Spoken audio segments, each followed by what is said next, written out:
사랑하는 우리 청년부 형제자매를 주님의 이름으로 사랑하고 축복합니다. 오늘 4월 셋째 주 예배 영상으로 함께 예배드리게 되었습니다. 이제 사회적 거리두기가 이제 오늘로 이제 마무리가 되고 또 어떻게 될지는 모르지만 오늘 영상으로 함께 드리는 예배를 통해 우리 주님을 진심으로 예배하고 또 주님을 전심으로 높이는 시간 되기를 소망합니다. 우리 함께 우리 비전 찬양으로 우리 예배 함께 나아가겠습니다.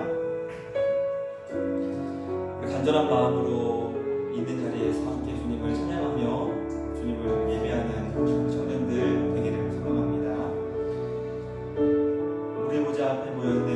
우리 보좌 앞에 모였네. 함께 주를 찬양하며 하나님의 사랑 그 아들 주셨네. 그의 피로 우린 구원받았네. 십자가에서 쏟으신 그 사랑 강같이 온 땅에 흘러 각 나라와 족속 백성 만원에서 구원받고 주 경배드리네.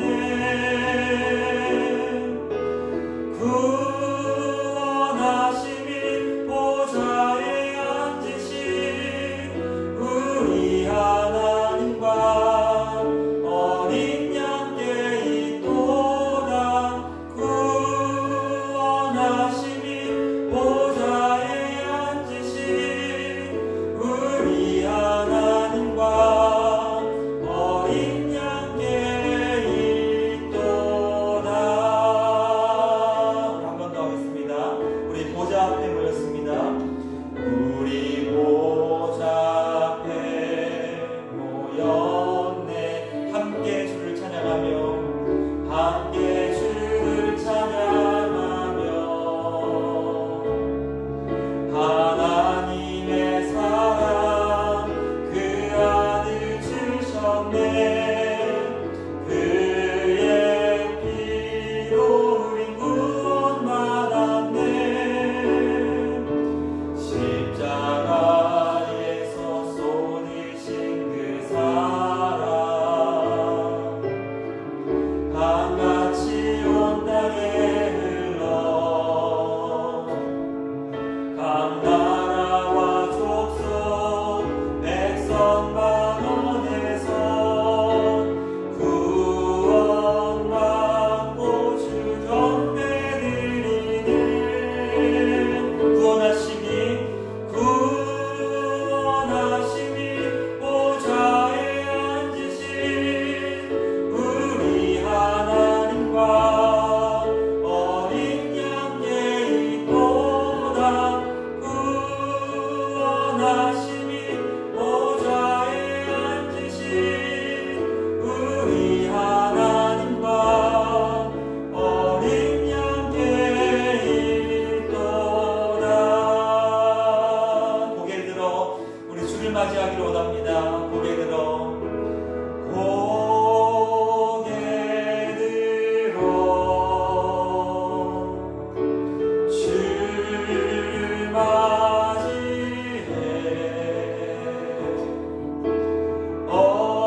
영광과 진정 찬양으로 예배하며 찬양으로 영광 돌려 만왕의 왕께 입을 모아 주를 찬미하기 원합니다.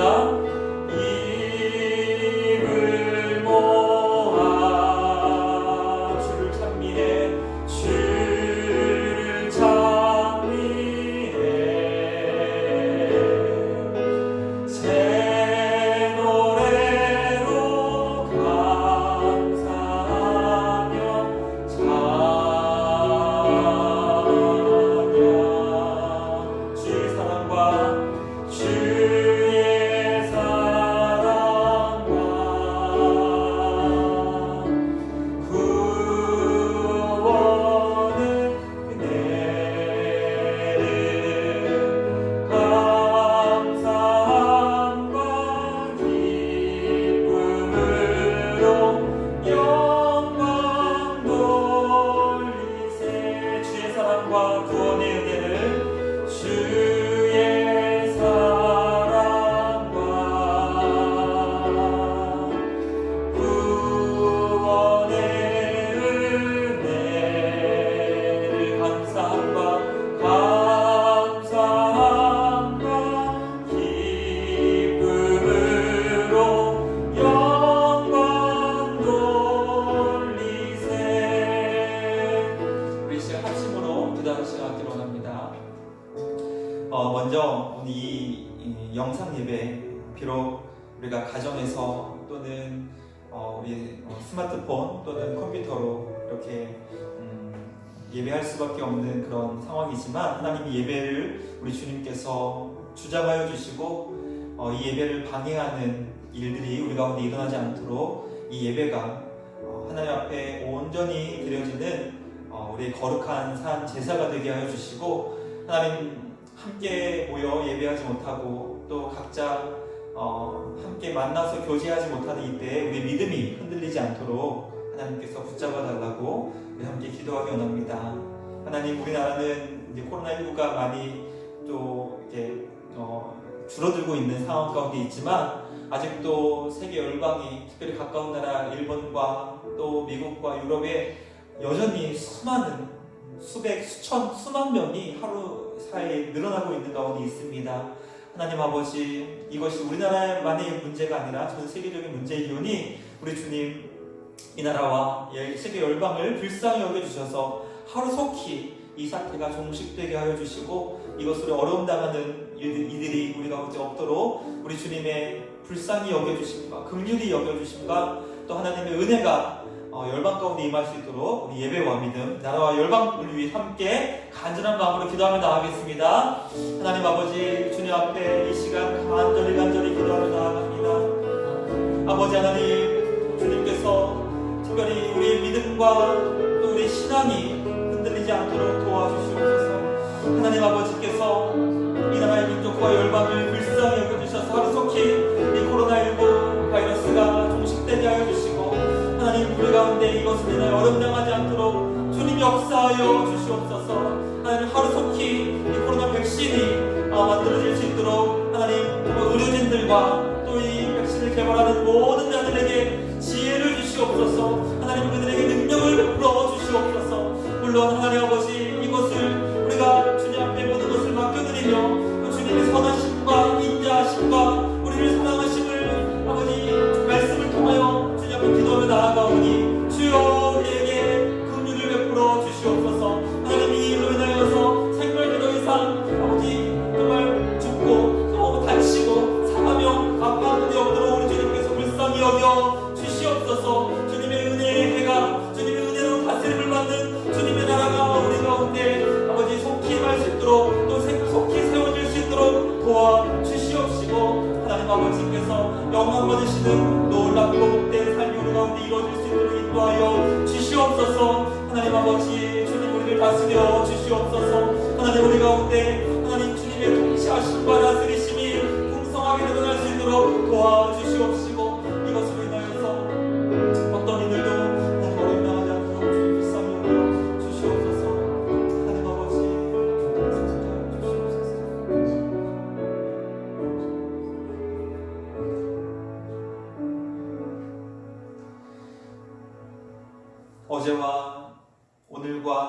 또 영원토록 이 땅을 다스리시는 우리 구주 하나님 아버지,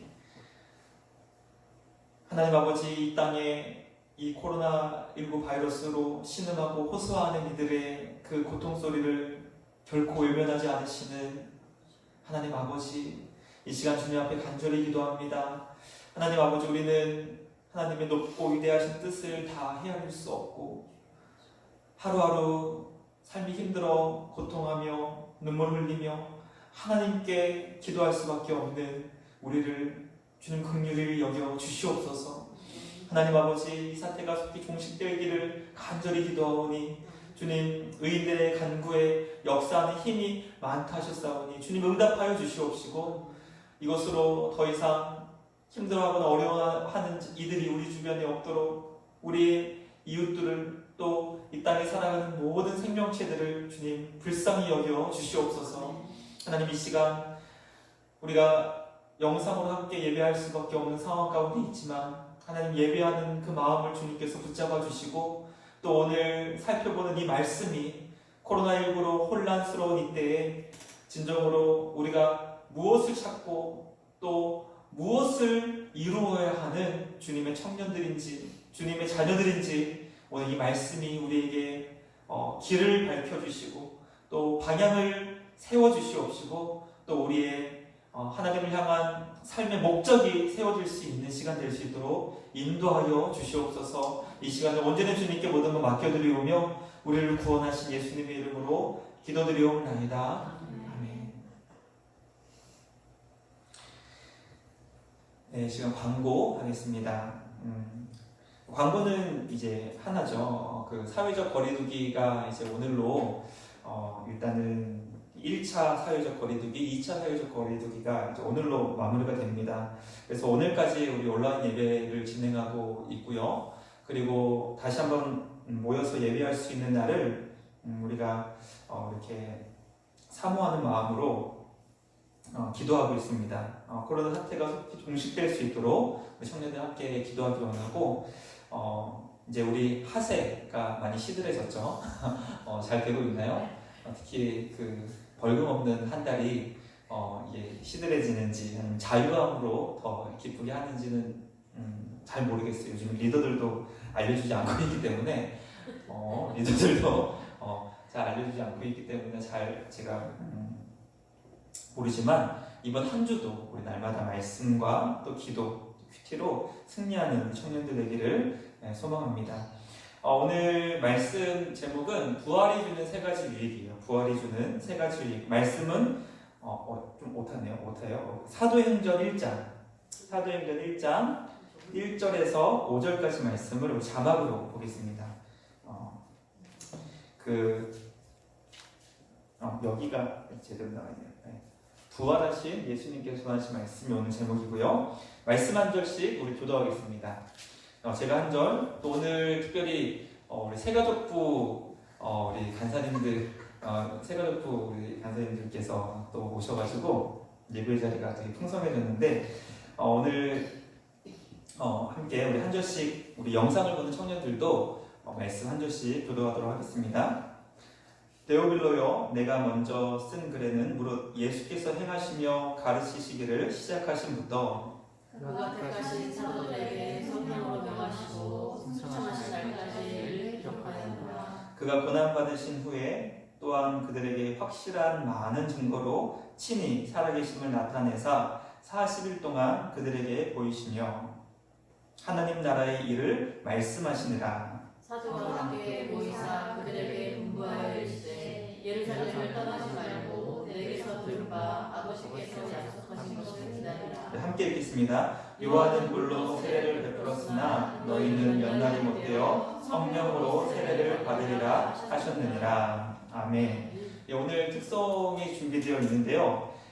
특송은 예배 후에 어노인팅 영상으로 이렇게 예배 후에 넣도록 하겠습니다. 그래서 이 시간 오늘 말씀 제목은 부활하신 예수님께서 전하신 말씀이라는 제목으로 우리 말씀 전하도록 하겠습니다.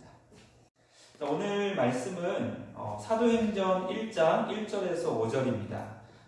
그래서 지난주는 우리가 이제 부활주일로 예수님의 부활을 통해 우리가 어떤 삶을 살아갈 수 있는지에 대해서 함께 세 가지를 살펴보았죠. 부활이 주는 세 가지 유익이라는 제목으로 말씀을 함께 살펴보았습니다. 그리고 부활하신 예수님께서는 제자들에게 나타나셔서 이제 내가 부활했다. 그러니 믿음을 가지고 살아라 라고 말씀하시고 바로 승천하는 것이 아니라 이 땅에 좀 더 머무시고 하늘로 승천하셨어요. 그래서 오늘 그 내용에 대해서 함께 좀 집중적으로 부활하신 예수님께서는 과연 우리에게 어떤 말씀을 전하셨는지 함께 살펴보겠습니다. 질문 하나 하겠습니다. 질문은 우리가 이 땅에서의 삶이 만약에 40일 남았다면 한 달하고 열흘 정도가 만약에 나의 삶에 이제 남겨져 있다면 과연 나는 어떤 삶을 살까?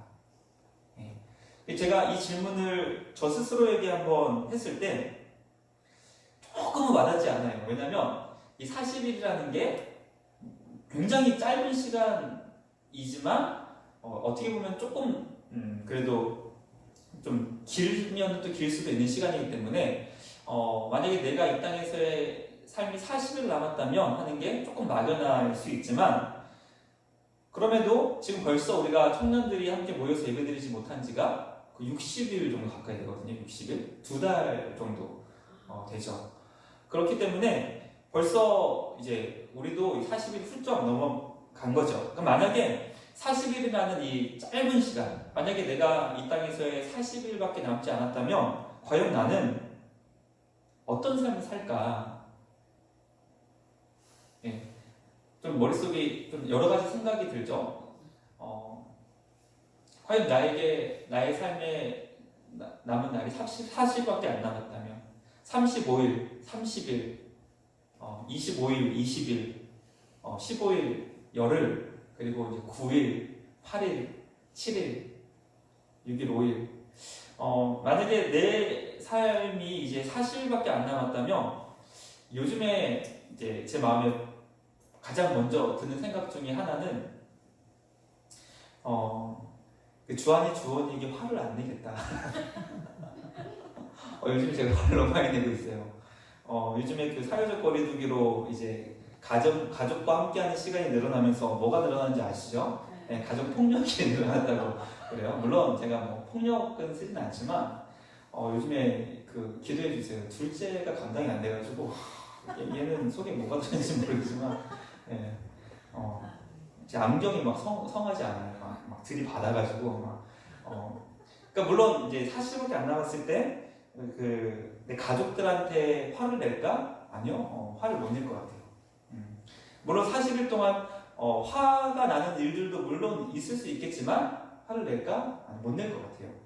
왜냐면 이제 함께할 날이 얼마 안 남기 때문에 또는 내 주변에 있는 내 사랑하는 사람들과 어떤 삶을 살까? 혹은 나로 인하여 상처받은 사람들에게 이제 내가 40일밖에 안 남았으니까 더 괴롭게 하고 내 삶을 끝낼까? 그렇지 않을 것 같아요. 그들에게 찾아가서 미안하다라는 또 사과도 하고 또 나 때문에 상처받은 사람들에 대해서 이제 사과하고 또 손을 내밀고 할 것이고 혹은 나에게 누군가 큰 상처를 준 사람들에게 어떤 원한에 사무치고 막 어떤 복수심에 불타가지고 남은 40일을 보낼까? 이제 난 40일밖에 안 남았어. 복수할 수 있는 날도 40일밖에 안 남았어. 그리고 치밀하게 복수의 계획을 하고 복수를 하고 삶을 마칠까? 아니 그렇지 않을 것 같아요. 만약에 나에게 40일밖에 안 남았으면 이렇게 산들 저렇게 산들 40일밖에 안 남았는데 그걸 그냥 내 마음에서 내려놓자. 혹은 내 마음에서 잃자. 내 마음에서 그 사람을 잊자. 이렇게 가지 않을까요? 물론 그 사람이 나에게 끝까지 어떤 사과를 하지 않고 또 악인이 더 이제 어떤 그런 아픔과 고통을 줄 수 있겠지만 적어도 우리 마음에서는 그 사람을 내려놓고 또는 잊고 또 그 사람을 향한 그 미움의 마음을 정리하지 않을까 싶은 것이죠. 그러므로 우리가 우리의 삶이 이 땅에 40일 남았다는 것, 내가 이 땅에서의 삶이 이제 곧 끝난다는 것을 그것이 분명하다면 우리의 삶은 이전과는 다르다는 것이죠.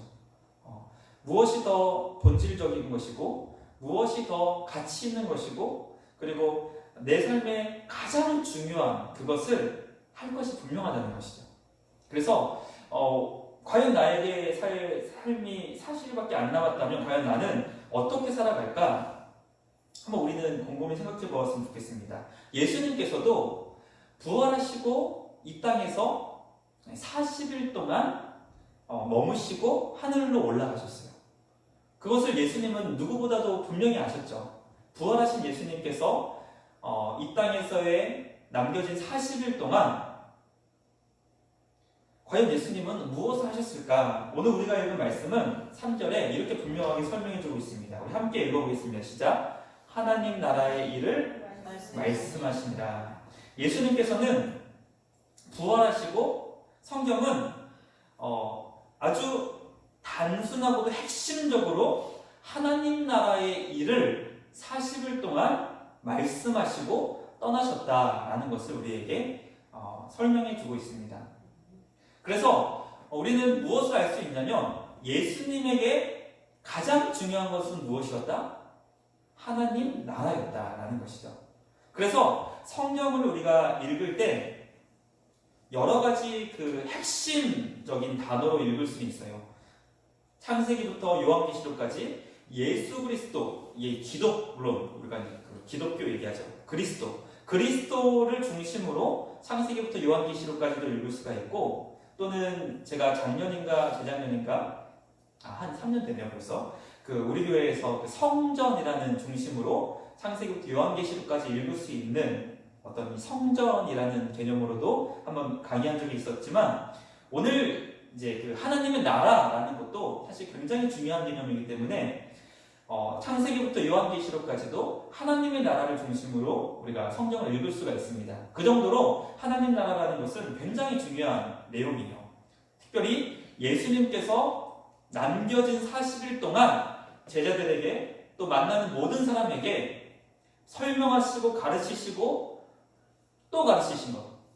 그러니까 부활하신 예수님이 제자들에게 하나님 나라를 설명하시고 그 다음 날에도 하나님 나라를 설명하시고 그 다음 날에도 하나님의 나라를 설명하실 정도로 40일 동안 예수님은 하나님 나라의 일을 말씀하시고 승천하셨다는 것이죠.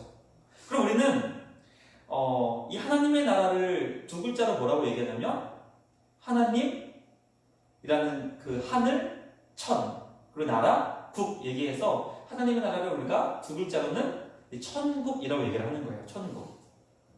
그럼 우리는 천국을 얘기하면 우리 가운데서는 항상 이게 머릿속에 각인되어 있는 게 뭐죠? 죽어서 가는 천국을 우리가 늘 생각하기 쉽지만 과연 예수님께서 40일 동안 설명하신 게 너희들이 죽어서 가는 천국에 대해서 그렇게 설명을 하셨을까요? 그렇지 않다는 거죠. 예수님이 설명하신 하나님의 나라는 우리가 살고 있는 이 땅에서 하나님이 세워가시는 하나님의 나라, 우리를 통하여 이루고자 하시는 하나님의 나라, 예수님께서 오셔서 이루신 하나님의 나라를 설명하신다는 거죠. 그래서 오늘은 예수님께서 부활하시고 40일 동안 이 땅에 계시면서 전하신 하나님의 나라는 과연 어떤 나라인가? 그리고 하나님 나라의 그 일은 과연 무엇인가? 라는 것을 살펴보고 말씀을 마치길 원합니다. 사실 오늘 이 내용은 굉장히 중요한 내용이기 때문에 오늘 이 짧은 시간으로 다 다룰 수는 없어요. 그러나 오늘 그 핵심적인 내용들만 잠깐 다루겠습니다. 제가 어제 이제 말씀 정리를 하면서 지난 우리 온라인 예배를 전체적으로 이렇게 쭉 살펴보았어요.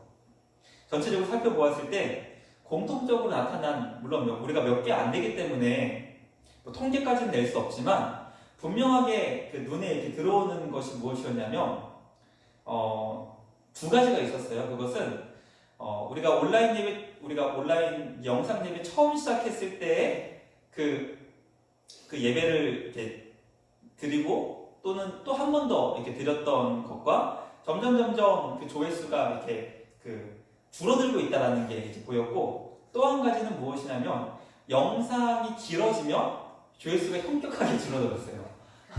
그래서 오늘 이 내용이 사실 우리 함께 모여서 예배를 드렸으면 거의 아마 쉽지 않게 좋게 1시간 정도는 말씀을 나눌 수 있는 내용임에는 틀림이 없지만, 오늘 사실 그렇게 영상을 또 찍으면 또 현격하게 조회수가 줄어들 것이 염려가 되기 때문에 오늘은 정말 간략하게 핵심만을 다루겠지만, 우리가 나중에 함께 모여서 예배를 드릴 수 있을 때 이 부분은 한번 우리가 중요하게 살펴보았으면 좋겠습니다.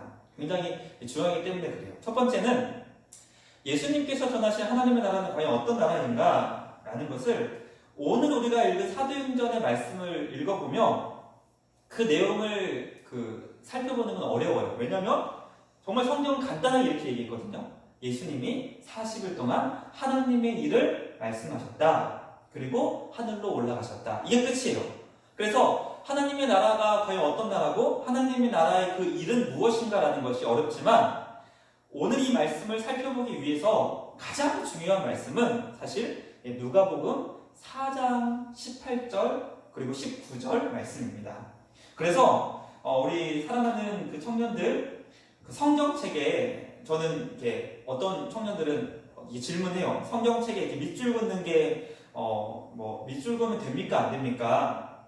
그래서 안 된다고 하는 분들은 내가 밑줄 긋은 그 내용만 보기 때문에 밑줄 긋으면 안 된다. 성경은 다 중요한 내용이다 해가지고 반대하는 분들도 계시고, 저는 반대예요. 저는 성경의 더 중요한 내용들에 대해서는 얼마든지 밑줄을 그을 수 있다라는 게 입장이고, 밑줄을 많이 그어야 성경책을 또 사보고 또 사보고 하기 때문에 여러 번 밑줄 그어도 됩니다.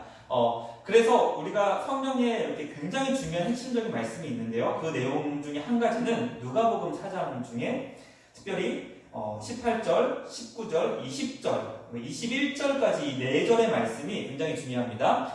왜냐하면 이 말씀을 신학자들은 무엇이라고 얘기하냐면, 따라보겠습니다. 왕이 등극할 때 선포하는 말씀, 왕이 임명될 때, 왕으로 임명될 때, 그 왕이 임명될 때 그 선포하는 그 어떤 취임사, 취임사 아시죠?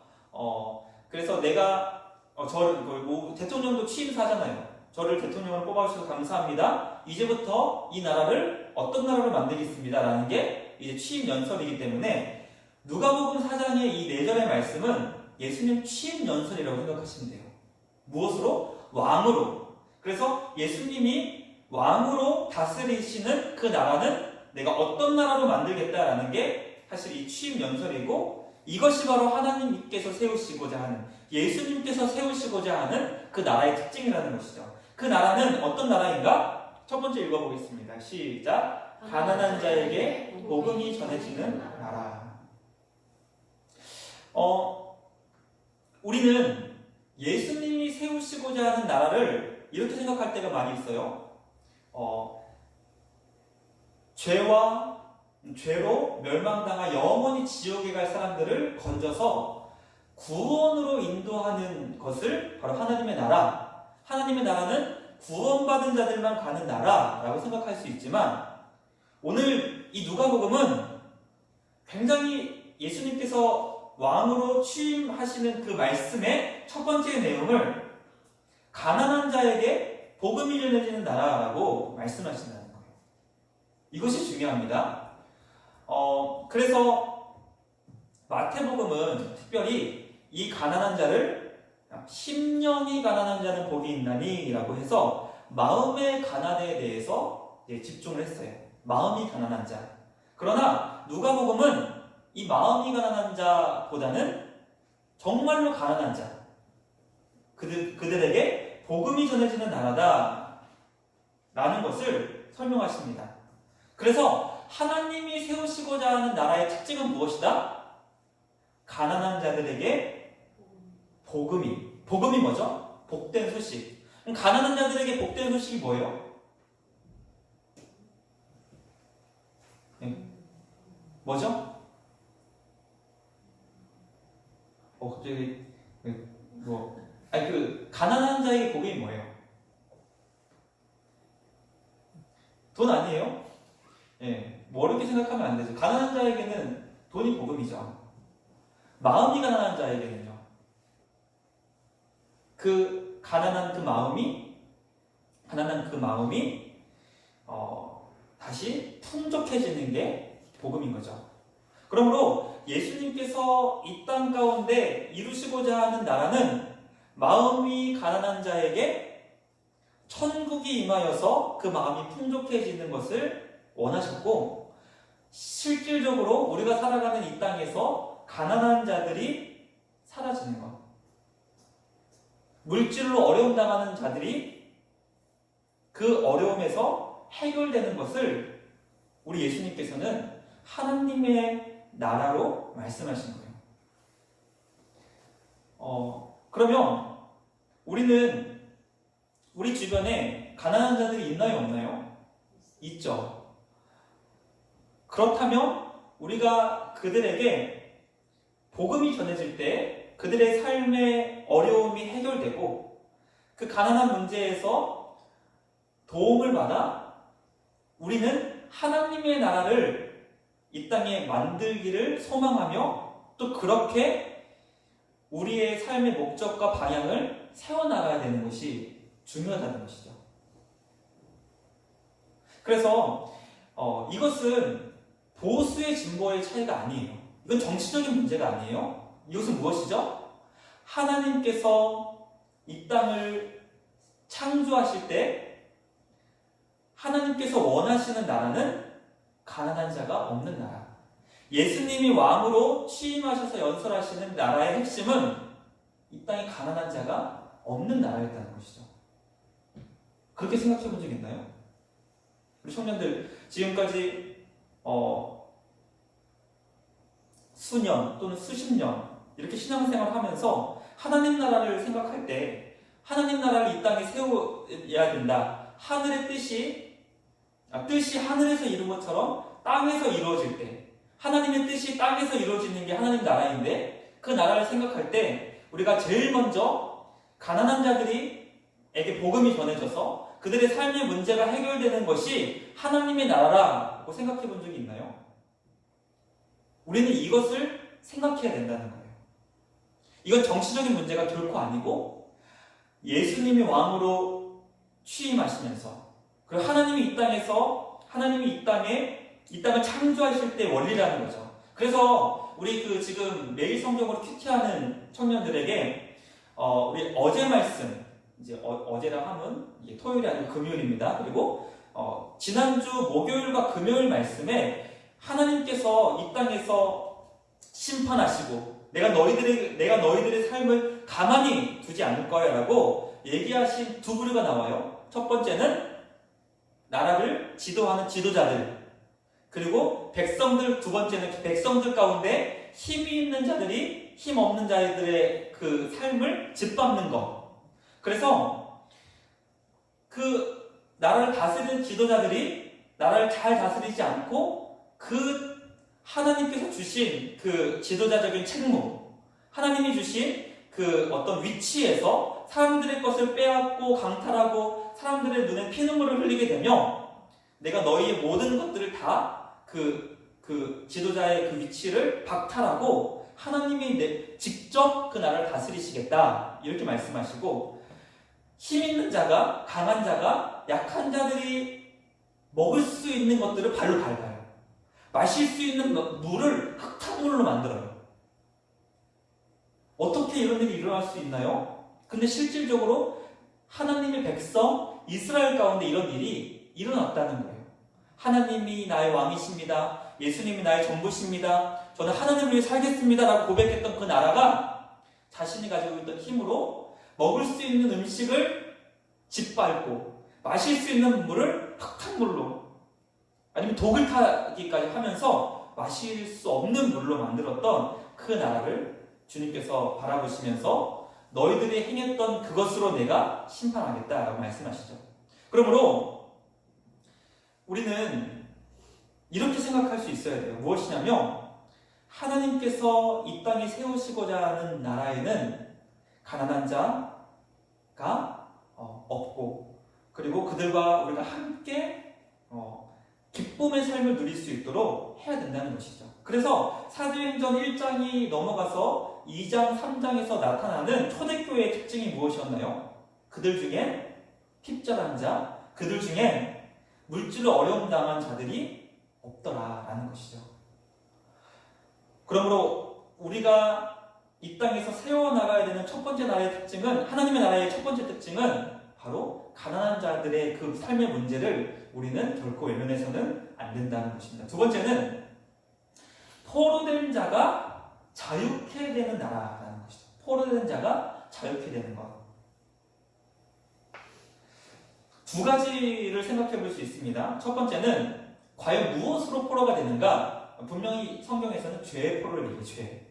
죄가 우리의 삶을 지배하여서 사탄의 종으로 질질 끌려가는 자들이 그 죄에서 해방되고 자유케 되는 나라가 바로 하나님 나라의 특징이다. 그러므로 하나님 나라는 어떤 자들만이 들어올 수 있냐면 죄의 문제에서 해결함 받은 자만이 바로 하나님 나라를 맛볼 수가 있고 하나님 나라를 경험할 수 있는 것이죠. 그러므로 우리가 이 죄의 문제에서 자유하게 된다는 것은 굉장히 중요해요. 그러므로 예수님께서 이 땅에서 세우고자 하시는 나라의 특징은 바로 죄의 포로들이 자유를 경험하게 된 하나님 나라의 자유로운 백성이 되는 것을 주님은 기뻐하신다는 것이죠. 그러나 이것을 죄의 문제로만 국한돼서 생각하면 안 돼요. 그것은 우리 삶에 여전히 포로와 같이 생활하는 자들이 있다는 것이죠. 그것은 바로 지금도 여전히 전쟁이 진행되고 있고 지금도 여전히 난민들의 삶이 어려움 당하고 있을 때 우리는 그들의 삶의 문제에 외면해서는 안 되고 그 전쟁에서의 포로의 어떤 해방을 위해서 또는 난민들의 삶이 자유로운 삶이 될 수 있도록 우리는 그것을 위해서 기도하고 또 우리가 할 수 있는 역량에서 최선을 다하여 그들의 삶의 문제를 우리가 우리의 문제로 여길 수 있어야 된다는 것이죠. 이것이 바로 포로된 자가 자유를 맛보는 나라가 바로 하나님이 세우시고자 하는 나라였다. 세 번째는 눈먼 자가 다시 보게 되는 나라입니다. 눈먼 자가 다시 보게 되는 나라. 눈먼 자가 누구죠? 앞을 볼 수 없는 자예요. 이것도 우리가 두 가지 생각해 볼 수가 있죠. 영적으로 눈먼 자, 영적으로 눈먼 자. 하나님의 나라를 바라보지 못하는 자, 바로 영적으로 눈이 먼 자죠. 하나님의 나라를 볼 수 없기 때문에 믿음의 눈은 무엇이죠? 하나님의 나라를 볼 수 있는 거예요.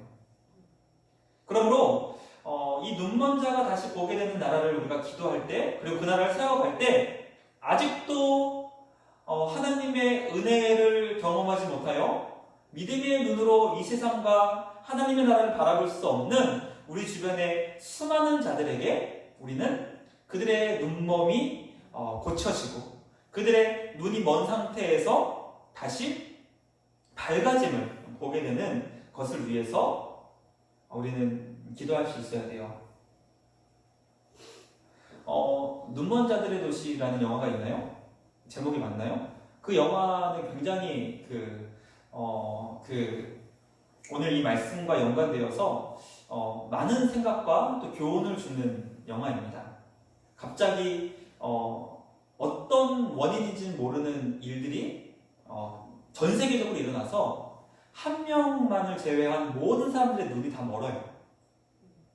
그때 세상이 어떻게 변하고 또 모두가 눈이 먼 상태에서 사람들은 서로를 위해서 돕고 도와주는 세상이 되는지 아니면 모두가 눈이 먼 상태에서 이 세상은 과연 어떻게 흘러가게 되는지 그 영화는 우리에게 매우 중요한 그 어떤 영적인 통찰을 주는 영화입니다. 그러므로 그 영화를 갑자기 추천하게 될 줄은 몰랐지만 그 영화를 한번 보면 좋을 것 같아요. 두 번째는 이제 예수님께서 우리가 영적으로 눈 먼 것뿐만 아니라 육체의 눈이 먼 것도 우리가 다시 보게 되는 그런 일들을 위해서 우리 힘써야 되는 것이죠. 물론 자랑은 아니지만 저의 주민등록증 그리고 또 저의 운전면허증에는 그게 있어요. 뭐냐면 제가 죽었을 때 제 모든 장기를 기증합니다. 각막을 기증합니다. 우리 청년들 혹시 그거에 대해서 서명하고 동의하고 그걸 이렇게 붙이고 있는 그런 청년들도 분명히 있을 것이고 아직 그렇게 그 어떤 기증에 대해서 마음이 아직 몰랐던 그런 청년들에 대해서는 이것도 굉장히 중요해요. 내가 죽었을 때 내 몸 안에 있는 장기들 또 내 눈의 각막 이런 것들을 우리는 얼마든지 기쁜 마음으로 기증하여서 내가 나의 어떤 이 장기들이 이제 약한 이들에게 전해져서 그들의 삶이 연장되고 건강한 삶이 될 수 있는 것을 우리는 하나님 나라를 위해서 그렇게 만들어 갈 수 있는 그런 책임과 역할이 있는 것이죠. 세례 요한이 예수님이 오셨을 때, 예수님이 이 땅에 오셨을 때 이렇게 세례를 줄 때 이렇게 얘기하죠. 나는 예수님의 신발끈 묶기도 감당할 수 없는 그런 사람입니다 라고 고백하며 이제 하늘이 열리고 비둘기가 임하여 정말 이분이 이제 우리의 구원자다라는 걸 세례 요한이 자기 눈앞으로 경험을 했어요. 눈앞에서. 그런데 이제 어찌된 일인지 이제 그 헤롯 대왕의 어떤 그 부적절한 일을 막 선포해가지고 세례 요한이 감옥에 갇히죠. 그리고 이 감옥에 갇혔을 때 사람들에게 들려지는 소리가 무엇이냐면 예수님이 세리들과 함께 밥을 먹고 또 이제 몸을 파는 그런 이들과 함께 식사를 나누는 문란한 삶을 산다. 이 사람은 의로운 사람들과 함께 다니지 않고 죄인들, 그때 당시 가장 죄인이라고 여겨졌던 세리들, 또 성을 매매할 수밖에 없는 그런 이들과 함께 교제한다는 것이 들려지고 세례 요한이 굉장히 그 번민에 휩싸이죠. 그리고 제자들을 이렇게 물어봐요. 그리고 제자들에게 와서 이렇게 너 예수님께 가서 당신이 그 사람이 맞습니까? 아니면 우리가 다른 사람을 기다려야 됩니까? 라고 물어봐라. 그럼 이제 뜻이 통하는 거죠. 세례 요한의 제자가 와서 예수님, 저희 선생님, 세례 요한의 선생님이 물어보는데요. 우리가 기다리는 사람이 당신이 맞습니까? 아니면 다른 사람 기다려야 됩니까? 그때 예수님은 딱 아시죠? 그 질문의 의도가. 그러니까 세례 요한은 당신이 우리가 기다리는 구원자가 맞습니까? 하나님이 보내신 하나님의 사람이 맞습니까? 라는 것을 물어봤을 때 예수님이 하신 말씀 중에 한 가지 사인이 있었어요. 사인. 그 사인이 무엇이었냐면 너 돌아가서 너희 선생님에게 이렇게 얘기해라. 눈먼 사람이 나로 인하여 다시 보게 된다 라는 것을 전해라. 그러면 세례 요한이 깨닫게 될 것이다. 그래서 돌아가서 제자들이 예수님께서 여러 가지 말씀 중에 눈먼 사람이 다시 보게 됩니다 라는 것을 전했을 때 세례 요한은 이분이 맞구나 라는 것을 깨닫게 되죠. 왜 그렇죠? 제가 그게 무슨 의미일까 하다가 저도 이제 깨닫게 된 것이 뭐냐면 구약에서 죽은 사람이 살아나는 일이 있었을까요? 없었을까요? 구약에서 있었어요. 엘리야도 죽은 사람을 살렸고 엘리사도 죽은 사람을 살렸고 하나님께서 죽은 자를 살리신 기록이 있죠. 그런데 구약에 없는 기적이 무엇이냐면 눈먼 자가 다시 보게 되는 기적이 없는 거예요. 그래서 이 기적은 누구만 행할 수 있냐면 하나님이 보내신 구원자만 행할 수 있는 기적이었다는 것이죠. 그런데 그러므로 우리가 이 영적인 눈먼 자가 다시 보게 되는 일, 육체의 눈먼 자가 다시 보게 되는 일, 이것을 우리가 확장하면 육체의 약함으로 고통당하는 우리 주변의 수많은 병자들이 그 병에서 고침당하는 것을 위해서 우리는 기도하며 그것이 바로 하나님의 나라라는 것이죠. 지금 코로나19로 많은 사람들이 고통당하고 있을 때 우리 청년들이 힘을 모으고 또 물질을 합하여 코로나19 퇴치를 위해 또 미자립 교회를 위해서 또 귀한 그런 어떤 헌금을 했던 것을 저는 굉장히 기쁘게 생각합니다. 그러나 그것만으로 우리가 결코 끝내서는 안 되고 지금도 우리는 이 코로나 백신이 속히 개발될 수 있도록 기도하는 것. 또 우리 주변에 육체의 아픔을 경험하고 있는 자들이 그 육체의 아픔에서 치료를 경험하고 또 그것에 해방될 수 있도록 우리는 기도해야 되는 것이죠. 마지막 네 번째는 억눌린 자에게 해방이 이루어지는 나라가 바로 하나님 나라입니다. 지금도 우리 주변에 갑이 을을 억누르고 또 힘 있는 자가 힘을 약한 자를 억누르고 또 제가 지난번 큐티 가이드에서 이렇게 설명한 것처럼 우리는 우리의 힘을 잘 다루지 못해요. 그래서 우리에게 힘이 있을 때 그 힘을 어떻게 사용하냐면 타인을 지배하고 억누르고 핍박하는 형식으로 우리의 힘이 이렇게 쓰여지게 되는 일들이 많이 있습니다. 마치 부모라는 그 힘, 자녀들보다 어떤 돈도 있고 또 자녀들의 삶을 조금 이렇게 다룰 수 있는 힘이 있을 때 부모님들이 무엇을 하죠? 어리석음과 또 어떤 그 지혜 없음으로 자녀들에게 굉장히 억눌린 삶을 강요하는 경우들이 있습니다. 이것도 바로 억눌림이죠. 그래서 우리는 이 억눌린 자들이 해방이 이루어지는 나라를 우리는 기도할 수 있어야 돼요.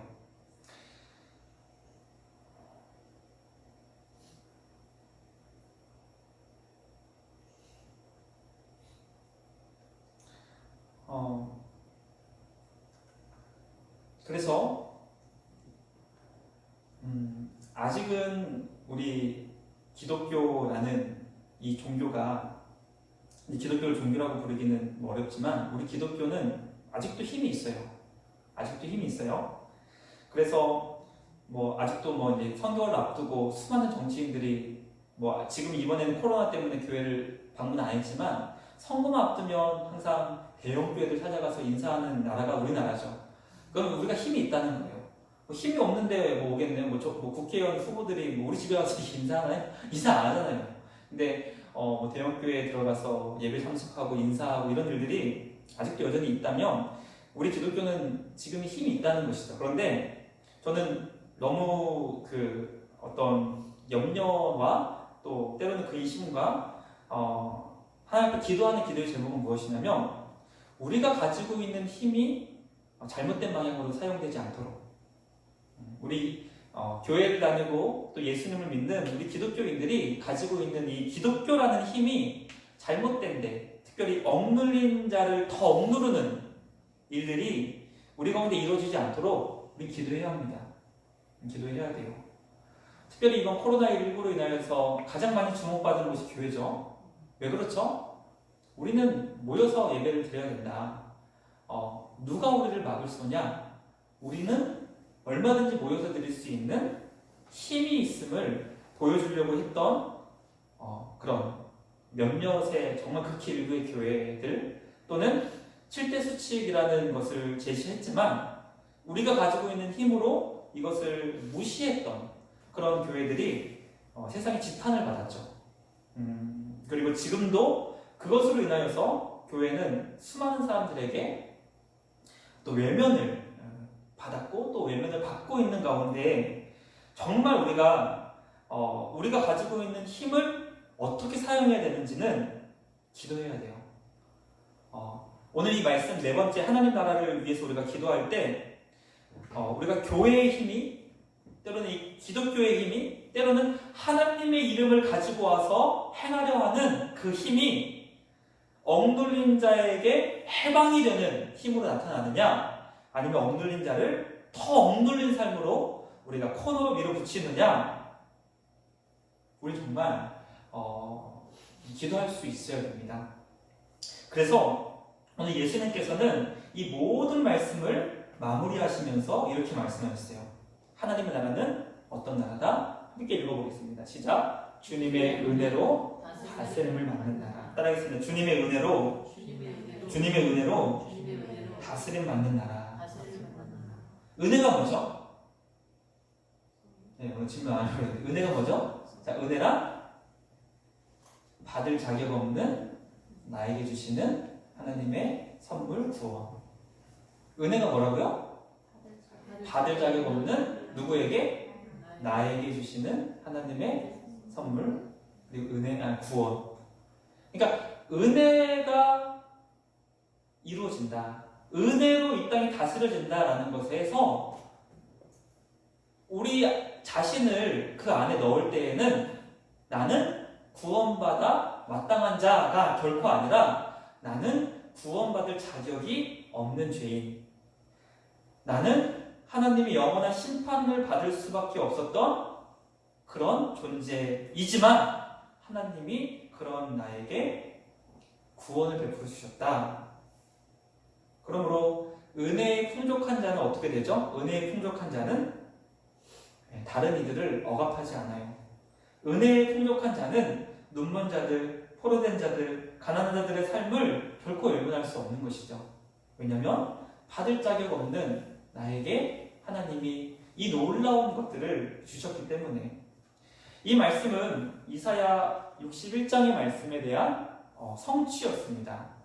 제가 읽어보겠습니다. 주 여호와의 영이 내게 내리셨으니 이는 여호와께서 내게 기름을 부으사 가난한 자에게 아름다운 소식을 전하게 하려 하심이라. 나를 보내사 마음이 상한 자를 고치며 포로된 자에게 자유를, 갇힌 자에게 노임을 선포하며 여호와의 은혜의 교와 우리 하나님의 보복의 날을 선포하여 모든 슬픈 자를 위로하되 무릇 시온에서 슬퍼하는 자에게 화관을 주어 그 죄를 대신하며 기쁨의 기름으로 그 슬픔을 대신하며 찬송의 옷으로 그 근심을 대신하시고 그들의 의의 나무 곧 여호와께서 심어 약속하신 것을 기다리라 라고 말씀하시는 것이죠. 그러므로 오늘 이 하나님의 나라의 말씀을 들은 우리가 이 하나님의 나라를 세우기 위해서는 바로 성령을 우리가 경험하고 성령을 받아야지만 이 나라를 세울 수 있게 되는 것입니다. 오늘 말씀 마치기 원합니다. 오늘 말씀은 부활하신 예수님께서 전하신 말씀, 그것은 바로 하나님 나라의 일이었어요. 하나님 나라는 과연 어떤 나라인가? 그 나라는 가난한 자, 눈먼 자, 그리고 포로된 자, 억눌린 자들이 해방되고 치료되고 삶이 풍족해지고 또 모두가 함께 기뻐할 수 있는 나라였어요. 그러므로 우리를 통해서 그 나라를 이루어 가시기 원하시는 그 하나님께서 성령에 사로잡혀 성령의 충만함으로 그 나라를 함께 세워나갈 수 있는 우리 청년들 될 수 있기를 주님의 이름으로 간절히 축복하며 기도합니다. 우리 시간 말씀 생각하면서 함께 믿음으로 서리라 찬양 함께 드리기 원합니다. 이곳에 임하신 하나님의 나라, 우리를 통해 이루시고자 하는 하나님의 나라, 성령의 충만한 자들과 함께 주님의 제자들과 함께 세워나가시기를 원하시는 그 나라, 우리 묵상하며 오늘 말씀을 기억하며 함께 찬양하기를 원합니다. 이곳에 임하신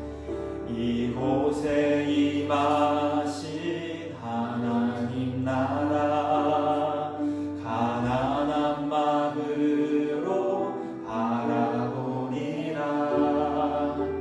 먼저 나라 그 뜻 구하며 나의 삶 드리리.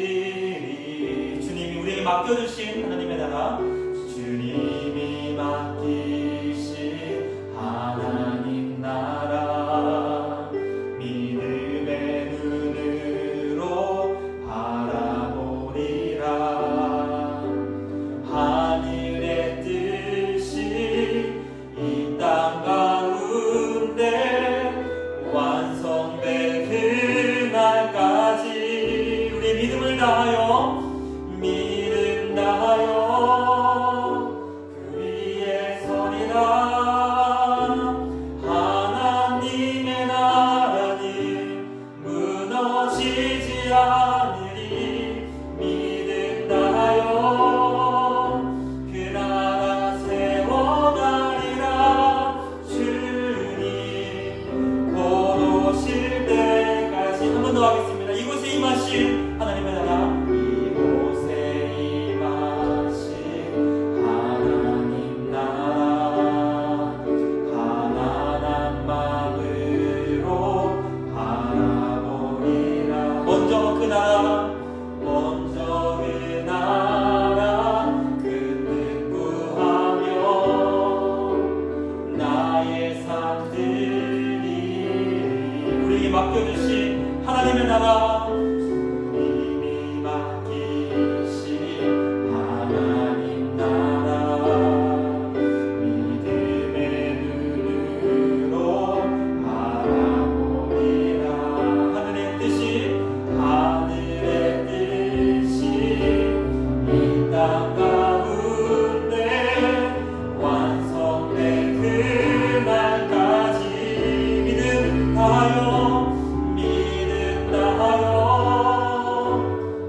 가난한 자에게 복음이 전해지는 나라, 죄에 포로된 자들에서 자유를 경험하는 나라, 눈먼 자가 다시 보게 되는 나라, 억눌린 자들이 해방을 경험하는 나라, 하나님의 은혜로 다스려지는 나라, 성령을 경험한 하나님의 자녀들, 성령에 충만한 주의 청년들이 변화시켜 나갈 하나님의 나라, 세워나갈 하나님의 나라를 위해서 우리 간절한 마음으로 함께 기도하며 나아가겠습니다. 하나님 아버지, 이 시간 주님 앞에 간절히 기도하며 나아갑니다.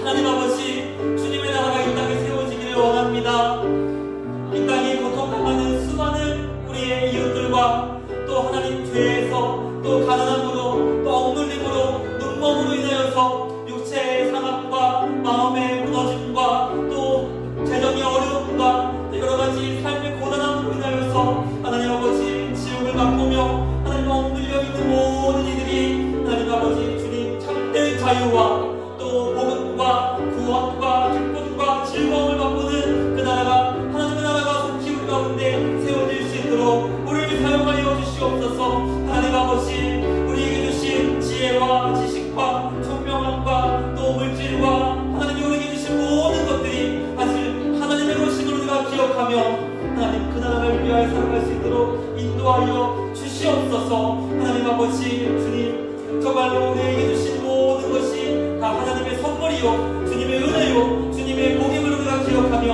하나님 우리가 아버지 이것을 흘려보낼 수 있는 복의 통로가 되게 하여 주시옵소서. 하나님 이 땅이 무너진 정의와 공의가 바로 세워질 수 있도록 도와 주시옵시고, 이 일을 누가 할 수 있습니까? 바로 구원을 경험한 주님의 자녀들만이 할 수 있음을 고백하오니 주여 우리를 사용하여 주시옵소서. 주여 우리를 사용하여 주시옵소서. 하나님 아버지, 정말 주님의 마음으로 변하는 자들, 주님의 생각으로 아버지 주님의 나라를 향한 그 간절함으로 변하는 자들이 아버지 이 땅에 하나님 나라를 세워갈 수 있도록 인도하여 주시옵소서. 그 나라를 세워가며 나아갈 수 있도록 인도하여 주시옵소서. 하나님 아버지, 불쌍히 여겨 주시옵소서.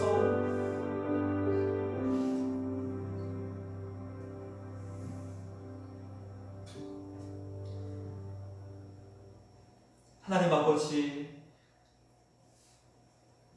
초대교회에 성령의 충만한 임하여 날마다 정말 그곳은 어떤 곳인데 그곳에 가면 가난한 자들이 없대, 그곳에 가면 병이 낫는데, 그곳에 가면 마음이 무너진 자들이 소망을 얻는데 라는 것들이 예루살렘에 점점 그 소식이 전파될 때, 복음이 전파될 때 하루에 3,000명 또 하루에 5,000명이 주님의 제자로 또 하나님의 자녀로 삶을 새롭게 고치는 일들을 우리는 보게 됩니다.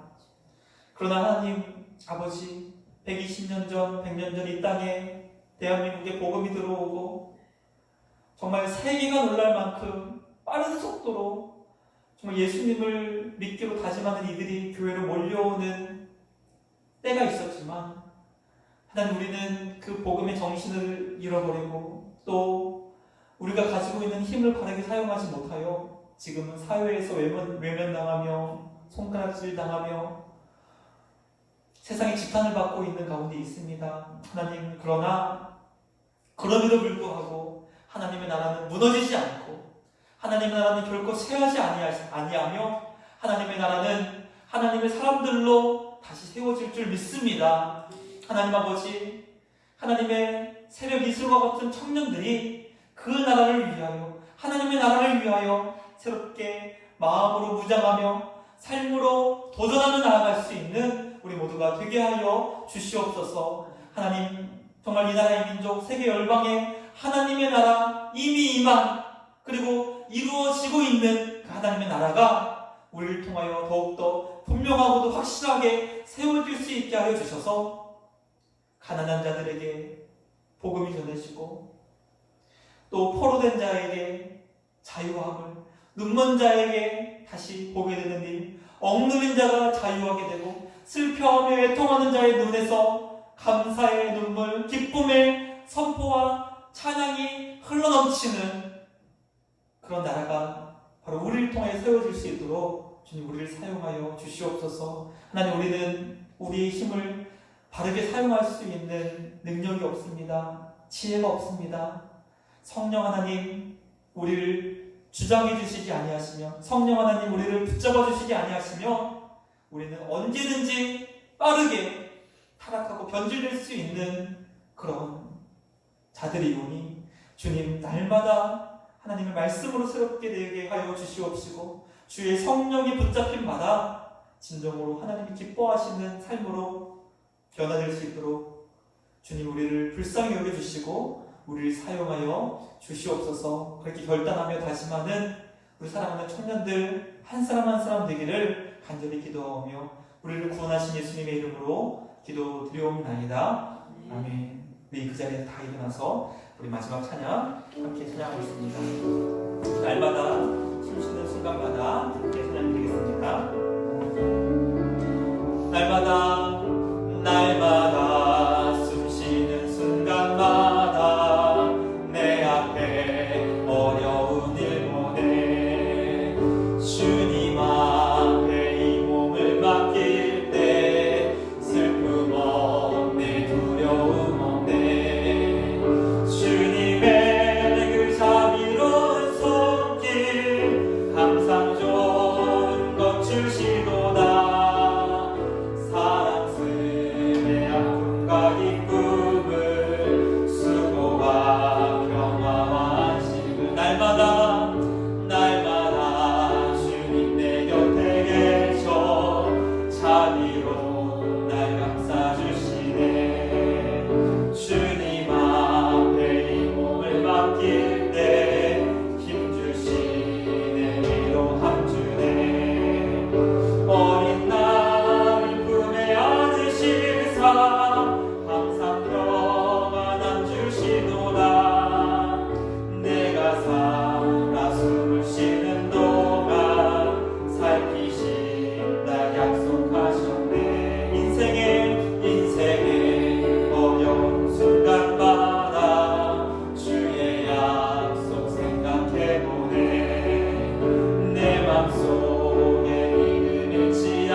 우리를 구원하신 우리 구주 예수 그리스도의 은혜와 하나님의 넘치는 무한하신 사랑하심과 성령님께서 우리 안에 계셔서 내주 역사 충만케 하심이 오늘 이 말씀을 듣고 하나님의 나라를 바라보며 하나님의 나라를 소망하며 그 나라 세워가기로 다짐하며 결단하는 사랑하는 모든 청년들 머리머리 위에 이제로부터 영원토록 함께 있을지어다.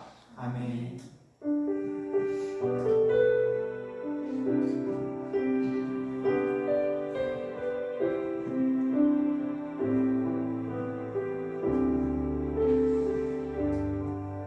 우리 사랑하는 청년들 사랑하고 축복합니다. 오늘 예배 마치면서 우리 언어인기 우리 기도 영상이 이어질 거예요. 그 찬양 이렇게 끊지 마시고 건너뛰지 마시고 꼭 그 영상까지도 특성으로 함께 찬양 고백하시며 또 남은 한 주도 우리 하세 열심히 하고 말씀과 기도 큐티로 하나님 나라를 세워나가는 청년들에게 축복합니다.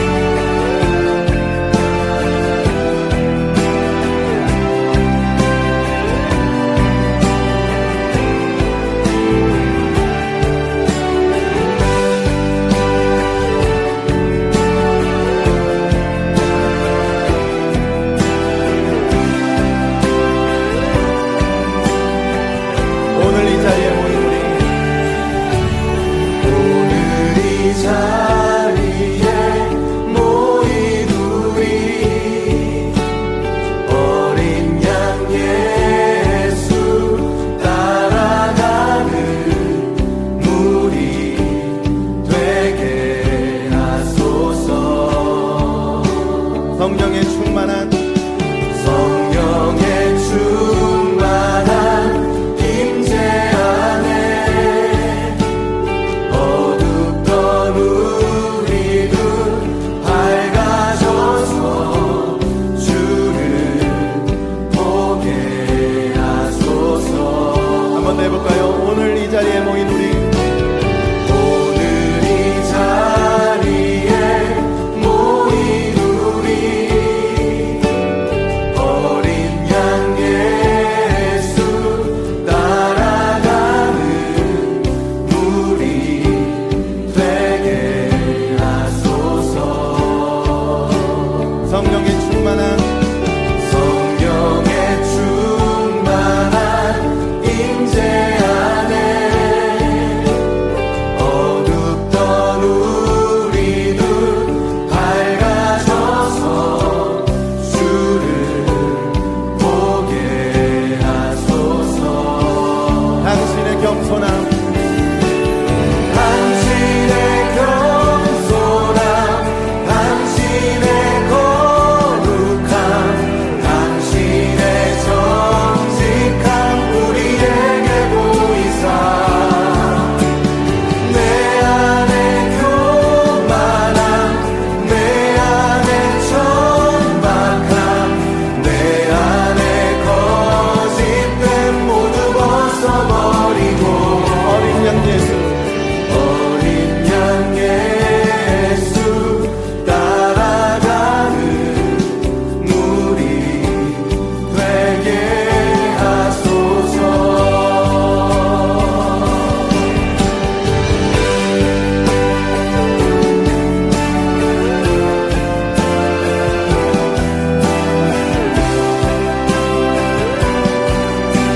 오늘 이 자리에 모인 우리